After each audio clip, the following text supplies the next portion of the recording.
안녕하세요. 3월 30일 이제 이번 학기 세 번째 주 첫 번째 강의를 시작하도록 하겠습니다. 그러니까는 그 2020학년도 세 번째 주니까는 이제 7강째가 되겠네요. 지난주에 이제 6강째 끝날 때 이제 20세기 이제 구약성서 신학이 기존의 어떤 19세기 말에 그 역사 비평, 그러니까는 역사주의 학파, 그 어떤 종교를 어, 이스라엘의 그 종교의 실체를 이제 파악하고 밝히는 게 그게 구약성서 신학이다 이렇게 얘기했던 시절에서 이제 아히루트나 아이스펠트 그 다음에 이제 폰나드 같은 학자들이 나타나면서 이제 성서 신학을 말 그대로 구약 성경 내의 계시성을 파악하는 그래서 신학적인 어떤 그 접근을 이제 구약 성경의 그런 신학적인 접근을 제대로 이제 시작했던 그런 학자들에 대해서 이제 좀 봤고 이제 비교도 했는데 아, 이제 지난주에 특별히 폰나드가 이제 구약 신학 연구의 이제 새로운 역사를 열었다 20세기에 이렇게 말씀을 드렸고 한 세 가지 차원에서 그 폰나드의 이제 성서 신학을 이제 봤는데 제일 중요한 게 이제 이스라엘의 어떤 역사 속에서 이스라엘 역사 속에서 구속사적인 흐름을 이제 발견했다. 그래서 이미 하나님의 구원사, 하나님의 계시의 역사가 이스라엘 역사 속에 펼쳐졌다. 그 이전까지는 이제 신약 성경으로 가는 준비 단계, 예비 단계, 어떤 예언 단계로서의 구약을 봤다면 이제 폰나드 이후에는 이미 물론 이제 폰나드 이전에도 이제 그렇게 계시성을 말씀을 물론 하신 분들이 있지만 이제 체계화시킨 분이 이제 폰나드다 이제 이런 얘기고요. 두 번째가 어떤 전승사적인 방법들. 그래서 구약 신앙 자체는 신앙 고백의 어떤 신학화 이제 구약 성경에 나타난 그 신앙 고백들을 이제 신학화하는 작업들이 그런 고백들이 계속해서 반복되는 거 이게 이제 전승층을 이루는 거거든요. 그러니까는 그런 전승의 과정들을 파악했을 때 사람들의 상황 속에서 어떻게 하나님을 만나는지 그 하나님 만남의 사건이 그들의 어떠한 고백으로 이어졌는지 그런 여러 가지 전승들의 어떤 통합적인 그런 발전 과정 그다음에 통합을 통해서 그런 어떤 신앙 고백을 신학화하는 작업들 그런 전수사적인 방법들을 이제 폰나드가 우리에게 또 전해주고 있고 방법론적으로 그다음에 세 번째가 이제 리텔링 다시 이야기하기다 이 말씀드렸잖아요. 이게 여전히 그 전승의 발전 과정과 관련이 있는 거예요. 그러니까는 하나의 신앙 고백이 계속해서 반복이 됐을 때 그 전승층들을 이루고 그 전승층을 많이 이룬다고 하는 건 뭐냐면 그때 그때마다 시대 상황이 달라지잖아요. 그러니까 지난번에도 예를 들었듯이 십계명이 이제 출애굽기와 신명기에서 두 군데 나오는데 그런데 조금의 변화가 나타나잖아요. 특별히 안식일 규정에 있어서는 그러니까는 이전에는 하나님이 천지 창조 이후에 7일째 안식했던 그러한 개념으로 안식을 하는 시기라면 이제 신명기가 선포되는 그 어떤 사회적인 상황이나 당시의 시대 정신은 이제 약자 보호 그리고 어떤 인권의 보호, 균등한 평등 어떤 이런 것들 약자 보호를 통해서 이제 사회 공동체가 많이 발전된 사회였다라고 하는 거. 그래서 어떤 정의의 개념으로 많이 강조가 됐다고 하는 거. 이게 이제 그런 전승의 통합 과정 속에서 우리가 이제 하나하나 끄집어낼 수 있는 그걸 끄집어내야 오늘의 메시지, 그 당시의 메시지뿐만 아니라 그 메시지가 오늘 우리의 삶 속에서도 여전히 어떤 규범적으로 보편타당한 가치로 이제 발전할 수 있다. 그래서 이제 이건 가블러의 디스크립션, 예. 그 다음에 프리스크립션, 그러니까는 어떤 그냥 하나 묘사하고 객관적으로 이야기하는 거에서 이제는 보편타당한 그런 진리로 나아가는 것들을 가장 근본적으로 우리가 이렇게 성경을 자료 객관적인 자료 끄집어내고 그것을 이제 가치화하고 진리화하는 그래서 오늘의 우리의 삶 가운데 적용하는 훈련 요것들이 이제 우리가 신학하는 데서 중요한 어떤 숙제고 과제다. 그래서 연결한다 그랬잖아요. 연결. 예. 그러니까는 성경 본문에서의 메시지 이걸로 다가 아니에요. 오늘 현실의 삶을 여러분 잘 아셔야 돼요. 그러니까 옛날에 칼 바르트가 그랬잖아요. 신전통주의의 대가 칼 바르트가 한 손에는 성경, 한 손에는 신문. 그러니까 이것이 만나야 오늘의 온전한 신학이 완성이 되고 오늘의 생명력인 말씀으로 들어오게 되는 거죠. 폰나드에 대해서 이제 우리 책에서 이제 많이 이야기하고 있는데 중요한 것은 폰나드에 대해서는 제가 요거만 하나 설명드리고 그 다음에 이제 오늘의 구약성서 신학하기 또 방법론 이야기를 좀 하려고 하는데 일단은 여러분들 폰나드는 육경을 얘기했다. 이거를 이제 기억하시고 육경? 이게 무슨 얘기지? 이제 책에는 나와.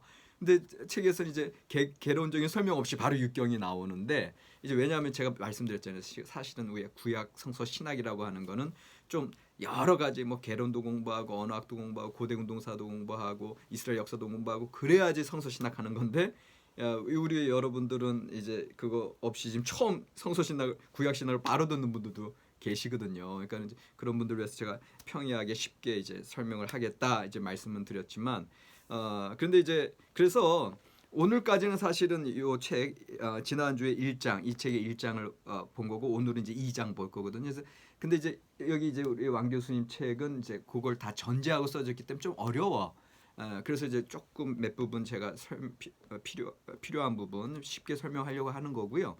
그리고 나서 이제 다음 주부터는 제가 우리 블랙보드에 공지한 대로 우리 교재 그 이제 브루스 벌치, 그다음에 브루그만, 그다음에 피터슨 이제 이런 분들 4명이 공조한 거를 이제 차준희 교수님 번역한 그 구약성서 신학과의 만남 그 책을 이제 다음 주부터는 이제 본격적으로 이제 들어가게 될 텐데 오늘까지는 좀 이런 성서 신학의 역사 그다음에 이제 성서 신학의 방법론 여기까지 얘기하는 게 좀 이론적인 거예요. 그래서 제가 지난주에도 조금 이제 어려울 수는 있다 말씀드렸는데 그래도 최대한 제가 지금 살살 하고 있습니다.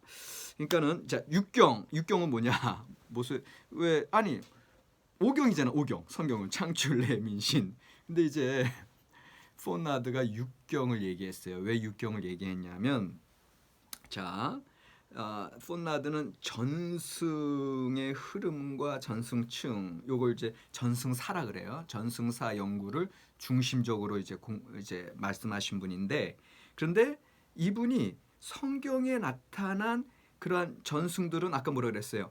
그들의 신앙 고백이 반복되어지는 거라 그랬잖아요. 그런 신앙 고백들이 반복되어지면서 어떤 구원의 신앙 고백이 반복될 때 그게 이제 구원 전승이 되는 거고 창조의 신앙들이 반복될 때 그게 창조 전승이 되는 거고요. 그다음에 하나님의 언약 그 율법의 말씀들 그런 말씀들이 이제 모아져서 그게 율법 전승이 되는 거고 이렇게 이제 보시면 폰나드 같은 경우는 고대 이스라엘의 그 신앙 고백 전승들 가운데 가장 핵심적인 전승을 찾으려고 했어요.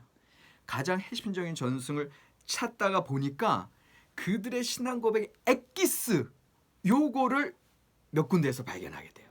그거를 이제 소위 이스라엘의 소역사 신조다 이런 얘기를 해요. 소역사. 그러니까 이스라엘 백성들이 자기네가 이제까지 하나님의 인도하심으로 구원받고 이제까지 지내왔던 것들을 아주 컨사이스하게 아주 엑기스만 뽑아서 고백하는 그런 신앙 전승이 있을 거 아니에요. 그걸 찾아본 거예요. 그래서 그거를 이게 소역사 신조다라고 이야기하는데 제일 대표적인 게 신명기 26장 5절 후반절에서 9절이에요. 신명기 26장 5절 후반절에서 9절. 근데 이제 이 책에 다 나와. 그것뿐만 아니라 여호수아서 24장 2절로 13절, 또 신명기 6장 20절로 24절, 또 시편 136편 등등을 뽑았어요. 그러니까 참 대단하죠. 이 학자들이 도대체 이스라엘의 그 여호와 신앙 고백에서 제일 중요한 게 뭔가를 찾아볼 때 이제 특별히 신명기 26장 5절 후반절에서 9절인데 이거는 이제 어떤 맥락이냐 하면 이스라엘 백성들이 이제 한 해 농사를 다 져. 그래서 추수감사 축제를 이제 하거든. 주로 길갈이라는 데서 이제 했다라고 이제 폰나든 얘기하는데 그 길갈에 와서 하나님 앞에 그 추수감사 축제를 벌일 드릴 때 이제까지의 하나님의 역사하심을 간증을 하는 거죠. 그러면서 그 가장 자기네들의 중심적인 하나님 만남들이 고백이 되어지는데 그걸 모아봤더니 그게 그들의 소역사 신조다. 근데 거기에 보면요, 이제 제가 시간이 없어서 여러분들이 이제 신명기 26장 5절 후반절에서 9절 쭉 읽어보시면 나타나지만 거기에 보면요, 그 족장들 얘기 나오고요. 그 다음에 출애굽, 애굽에서 빠져나온 얘기 나오고 광야의 이야기 나오고 그 다음에 가나안 땅 정복한 것까지 다 나와요. 자, 이거를 다른 말로 하면 족장 전승이 나오고 출애굽 전승이 나오고 광야 전승이 나오고 가나안 정복 전승이 나와요. 자, 뭐 이상하지 않아요? 거기 소역사 신조 아주 엑기스만 뽑았는데 그거만 나와요. 근데 여기에 뭐가 빠졌어요? 출애굽 전승에서는 애굽에서 기적적으로 구원받아서 빠져나와서 광야에서 헤매다가 가나안 땅 정복해서 들어간 것만 나와요. 뭐가 안 나왔냐면 광야에서 그들이 시내산에 올라서 하나님과 언약 관계에 들어간 거는 쏙 빠져 있어. 되게 이상하죠. 이스라엘 백성들에게는 또 더군다나 지난주에 아히로트 같은 경우는 이스라엘에게 제일 중요한 신학의 핵심 뭐라 했어요? 계약 신학이라 그랬잖아. 근데 이 소역사 신조에서는 시내산에서의 계약 전승은 안 나와.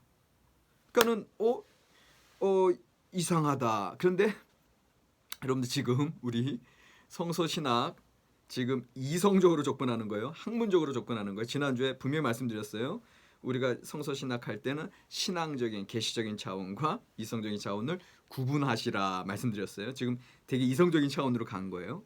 그러니까는 이게 지금 구약 성경의 형성 과정을 지금 이제 폰나드의 전승사 연구를 통해서 우리가 다시 밟아보는 거예요. 그 형성 과정이 어떻게 됐는지. 근데 봤더니 그러니까는 이 폰나드 같은 학자는 이스라엘의 그 신앙 전승 형성 구약 성경 형성 역사 가운데 어느 시점에서 계약 전승과는 좀 다른 성격의 일단 족장 전승, 출애굽 전승, 광야 전승, 가나안 정복 전승은 있었다는 거예요.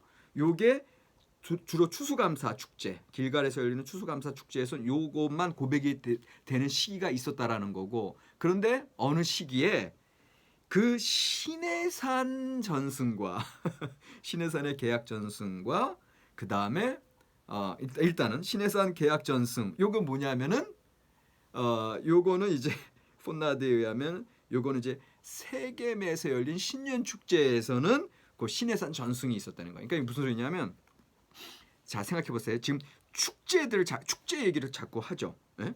그 길갈에서의 추수감사 축제, 그다음에 방금 세겜에서의 신년 축제를 제가 말씀드리는 이유는 당시에 성경책이 있던 시절도 아니고 당시에 방송으로 온라인 설교를 듣는 것도 아니고 이들이 하나님을 고백하게 되는 것은 당시에 교회가 있었던 것도 아니고 어디에서 고백이 되어지겠어요? 사람들 많이 모일 때. 그럼 옛날 고대 시대 사람들 언제 모여? 페스티벌, 명절, 축제 때 모인다 이거죠. 그 축제 때 모여서 교육적인 차원에서도 예배 드리는 차원에서도 하나님을 만난 그 조상들로부터 지금까지의 고백들을 할 거 아니에요. 그러니까는 지금 그 푼나드에게 있어서는 그런 두 가지 축제에 다른 전승들이 있었다라는 거죠. 그래서 세겜에서의 신년 축제는 족장 전승으로부터 가나안 정복 전승, 그러니까 하나님의 약속의 땅. 그래서 그 약속의 땅을 허락받는 그런 그 약속의 땅에 대한 예언과 성취 쪽에 그런 전승이 세겜의 그 길갈의 추수감사 축제를 통해서 이제 왔다면 또 다른 것은 또 하나님의 계약 백성으로서의 삶. 그래서 우리는 다른 민족과 다른 하나님의 말씀의 백성이요, 말씀을 받은 백성이요, 하나님의 지혜를 받은 백성이요, 하나님과의 계약 관계에 들어갔던 그러한 삶을 계속해서 이들이 시내산에서의 하나님 현현, 그 다음에 율법 말씀 받은 말씀의 율법 선포, 그리고 계약 체결로 들어가는 이런 계약 전승이 어떤 세겜에서 열리는 신년 축제에서 계속 그들의 정체성을 매년 그렇게 갱신했다라고 하는 그런 신년 축제. 요거 이제 언약 갱신 축제죠. 요게 같이 어느 시기에 만나서 지금의 창출 레민신 플러스 여호수아 왜냐하면 아까 말씀드렸죠. 땅 전복의 예언과 성취. 여러분들, 그러니까는 저기 일단 육경 얘기는 무슨 얘기냐면 신명기까지 끝나면 아직 가나안 땅 전복했다 안 했다. 아직 안 했다. 그런데 지금 푸나드가 보기에는 요 전승이 중요한 거예요. 족장들에게 하나님이 약속의 땅 약속하셔서 그러나 이제 어느 시기에 이집트에 들어갔다가 이집트에 빠져나서 강야 통과해서 가나안 정복까지 가야 되잖아요. 그건 뭐야? 그게 여호수아까지 가야 되는 거예요. 그래서 창출, 레민신, 여호수아까지 해서 육경이라고 얘기하는 거예요.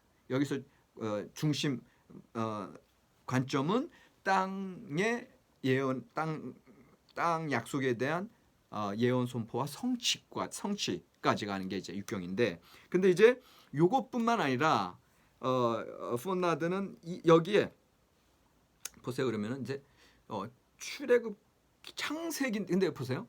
창세기 족장 전승 창세기 몇 장부터예요? 창세기 12장부터. 그러면 아직 지금 육경에서 이제 여호수아까지는 얘기했지만 뭐가 빠져 있어? 창세기 1장부터 11장까지 빠져 있어. 이건 태고 전승이에요. 그 태고 전승은 또 따로 들어왔다는 거예요.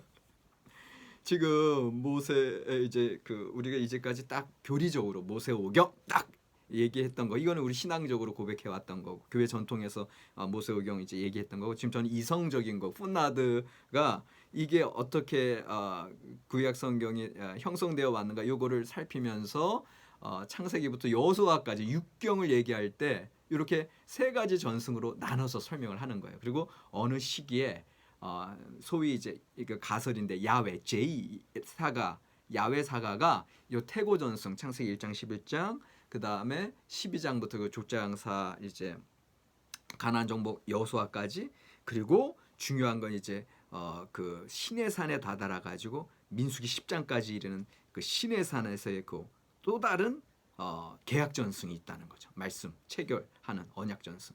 요 세 가지 전승, 태고 전승, 그 다음에 땅에 대한 약속과 성취, 그 다음에 시내산 계약 전승, 요 세 가지 전승이 묶여서 지금의 육경이 됐다라고 얘기하는 거예요.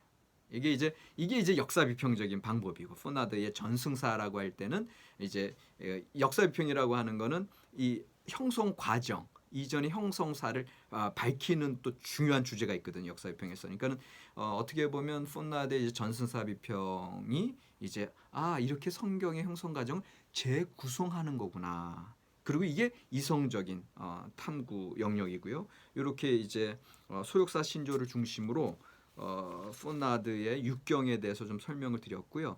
반면에 이제 마틴 노트는 또 사경을 얘기해요. 이제 마틴 노트는 창출, 레민까지 보고 사경. 그다음에 신명기부터는 신명기, 그다음에 여호수아, 사사기, 사무엘상하, 열왕기, 상하. 요게 신명기적인 관점에서 여호수아부터 열왕기까지 묶였다고. 이건 또 마틴 노트가 하는 얘기예요.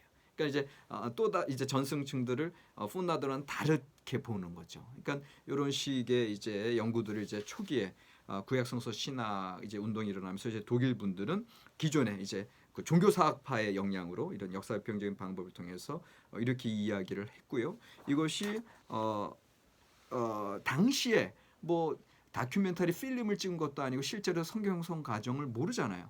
그럼에도 불구하고 이분들은 성경들의 이제 방금 얘기한 또 소욕사 신조 중심적인 그러한 신앙 고백 문구를 또 발견한다든가, 아니면 마틴 루터 같은 경우는 사경을 얘기할 때는 분명히 그 신명기에서 강조되는 인과응보적인 사상, 또 예언한 말씀 반드시 이루어지는 사상, 이런 중심 그 계약 사상, 이런 사상들이 쭉 흘러간다는 거예요. 여호수아부터 열왕기. 그리고 그거를 증명을 해내는 거죠. 그래서 충분히 이분들의 얘기는 다 가설적인 얘기이나 상당히 논리적으로 검증이 어느 정도 되어서 지금의 이제 구약학자들은 어느 정도는 이제 이분들의 가설을 이제 받아들이고 있죠. 이제 이성적으로 학문적으로 접근할 때는. 그러니까는 우리가 성경을 이제 공부한다고 했을 때, 특별히 성서 신학을 공부할 때는 이런 방법론적인 것들을 통해서, 특별히 지금 전승사 비평이라고 하는 이런 방법론 통해서 이제 봤는데, 근데 이제 여러분들 책을 보시면 이 왕델 교수님께서 폰나드가 그렇게 이제 중요한 구속사 중심의 신학 얘기를 했지만 이제 학문적인 연구는 늘 이제 비판이 있잖아요. 이제 비판을 37쪽부터 39쪽에 하고 계세요. 근데 이제 오늘 이제 요거까지 하면 시간이 될 것 같은데요. 폰나드를 어떻게 비판하고 계시냐면 첫 번째 37쪽에 보면은 폰나드는 그 이스라엘 신앙 역사의 모든 단계를 너무 통시적인 맥락, 너무 역사 중심적으로 이야기했다 이거죠. 무슨 소리냐 하면은 그 사실은 그 폰나드 이후에 이제 헤르만 군켈이라고 하는 학자가 나타나서 이제 폰나드를 이제 비평할 때 지금 삶의 정황 삶의 정황을 너무 안 보고 너무 이제 이스라엘 구속의 역사에서 하나님의 구원하려고 하는 계시성 요걸로만 너무 치중해서 봤지 실제로 그들의 신앙 고백에 있어서는 다른 삶의 정황, 예배적인 정황, 다른 상황들이 반영이 돼 있는데 이런 것들을 좀 놓치고 있다. 그러니까 너무 획일적인 구속사만 이야기했다. 이게 이제 첫 번째 비판이고 두 번째 비판은 38쪽으로 넘어가시면 그다음에 두 번째는 이제 하나님의 구속사를 이제 38쪽 하나 둘셋넷 다섯 여섯 번째 줄이에요. 이제 새롭게 시작하는 단락 여섯 번째 줄 보면은 하나님의 구속사를 강조하는 폰나드의 구약 신학은 구약의 창조 신앙을 출애굽 사건에 2차적으로 첨가된 신앙 증언으로 간주하고 있다. 뭐냐면은 그 아까 말씀드렸죠. 그 세 가지 전승 중에 태고사 전승도 제 야훼 사가가 이제 묶었다. 근데 그 태고사 전승에 창조가 나오는데 이 창조는 출애굽에 비해서는 그냥 좀 약간 2차적인 걸로 취급을 해요. 근데 이제 왕 교수님이 비판하시는 건 뭐냐면은 이 창조에 대한 고백도 이스라엘의 오리지널한 고백이라는 거죠. 그러니까는 단지 구원사만 강조하면서 창조에는 그 어떤 구원사 하나님의 당신의 백성을 의 부르짖음을 들으시고 구원한다고 하는 그것보다는 창조 세계만 펼쳐져 있잖아요. 근데 이거를 본격적으로 다루지 않는다고 하는 거. 요거를 이제 비판하시고 이게 이제 왜 비판하시는지 이제 나중에 나와요. 그다음에 이제 세 번째는 그 이제 38쪽에 이제 짧은 역사 신조, 이제 저는 소역사 신조라고 표현했고 우리 책에서는 짧은 역사 신조라고 나오는데 이 짧은 역사 신조 자체는 아까 방금 얘기 드린 이제 마틴 루터가 사경 얘기할 때 신명기 중심으로 여호수아 사사기 사무엘상 열왕기상가 펼쳐진다 그랬잖아요. 그게 이제 신명기 사가의 신학이라고 얘기해요. 근데 그 신명기 사가의 신학의 일부가 그 소역사 신조라는 거예요. 그러니까 그 폰나드가 소역사 신조 그 엑기스 신앙 고백을 끄집어 냈는데 나중에 마틴 노트라는 학자가 보니까 이거는 하나같이 신명기 역사가들의 신앙 사상이 담겨 있는 거였기 때문에 어떻게 보면 오리지널한 이스라엘의 신앙 고백이라고 보기는 어렵다는 게 이제 나오거든요. 그러니까 그런 면에서는 이걸 또 비판하시는 거고. 끝으로 이제 39쪽에 보면은 39쪽에 첫째 줄에 보면 폰나드의 구약 신학은 말씀보다는 사건을 우위에 둔다. 그런데 네 번째 줄 내려오면 우리는 정경이라는 이름으로 정리된 하나님의 계시를 지니고 있다. 그러면서 조금 내려오면 그렇기 때문에 오직 성소로만 그러니까는 말씀의 어떤 계시성 그리고 그 말씀이 형성된 상황의 어떤 정경 공동체의 신앙성 고백들 이런 것들보다는 너무 역사 중심으로 갔다는 거죠. 이게 무슨 차이가 있냐면은 그 어떤 하나님의 구속의 역사 그러니까는 아무래도 폰나드 같은 경우도 그의 방법론은 역사 비평적이고 정승사 비평이기 때문에 너무 역사적인 것에 치중하다 보니까 실제 그 말씀 속에서 그 역사성과는 구별되는 계시적 말씀의 차원이 간과됐다는 거예요. 이게 무슨 소리냐 하면은 이게 이제 우리가 계속 이제 보면 아시겠지만 역사 비평이 사실은 제가 말씀드렸죠. 우리 친구들 감신대 바로 갔던 친구들 당시에 저도 물론 대학원 때 역사 비평을 이제 구약 성서 신학이 당시 역사 비평이었는데 그렇게 역사비평이 한참 이야기되다가 역사비평이 꺾이는 시점이 나와요. 그게 뭐예요? 포스트 모던의 등장. 근데 포스트 모던이라고 하면은 좀 그렇지만 어떻게 보면 왜냐하면 포스트 모던에 대해서 좀 다른 인식을 갖고 있는 분도 계시. 근데 이제 그럼 다른 말로 할게요. 역사에 대한 종언이 1989년 이후에 선포돼요. 이게 무슨 소리냐면은 1989년 이후에 소련 동구 유럽권들이 다 이제 공산권들이 다 해체가 되죠. 그러면서 포스트 모더니즘이 들어오죠. 근데 포스트 모더니즘이라고 하는 게 뭐냐면 객관적인 역사는 가능하지 않다라는 거예요. 그러니까는 기본적인 이제 역사주의, 역사비평 학자들에게 있어서는 그 객관적인 역사를 전제로 해서 성경을 해석한 거였거든요. 근데 포스트 모던 이후에 1990년대 이후에는 이 역사성에 대해서 회의가 일고 실제로 보세요. 모든 역사는 해석된 역사잖아요.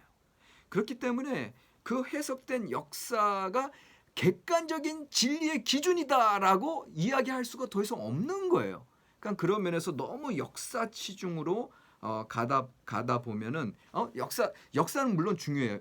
사건의 실체 물론 중요하지만 그럼에도 불구하고 그 성경의 성경에 이제 지금 드러나 있는 그런 역사적인 현상성보다는 여전히 그 역사 속의 그 진리의 실체를 끄집어내는 데 있어서는 폰나드가 간과한 점이 있다라고 하는 거거든요. 그러니까 여기에 대해서 이제 제가 이제 쭉 요번 이제 다음 시간에 이제 구약성서 신학의 방법론 할 때 이제 좀 얘기가 나올 텐데 어쨌거나 요런 차원에서 이제 폰나드는 비판을 받고 있습니다. 그래서 이제 시간이 이제 다 했기 때문에 이제 또 과제를 이제 내드리는데 이 첫 번째 과제는 여러분들 이제 폰나드의 그 두 가지 축제를 말씀드렸어요. 두 가지 축제의 중심적인 그 전승 내용이 뭐였나, 컨텐츠가 뭐였나. 그러니까 다시 말하면 아까 길갈에서 열렸던 그 축제, 세겜에서의 신년 축제, 길갈에서의 추수감사 축제. 여기에서 이제 다른 내용들이 다른 전승들이 들어왔다 그랬잖아요. 요거를 다시 다시 들으시면서 잘 정리해 주시면 좋겠습니다. 고맙습니다.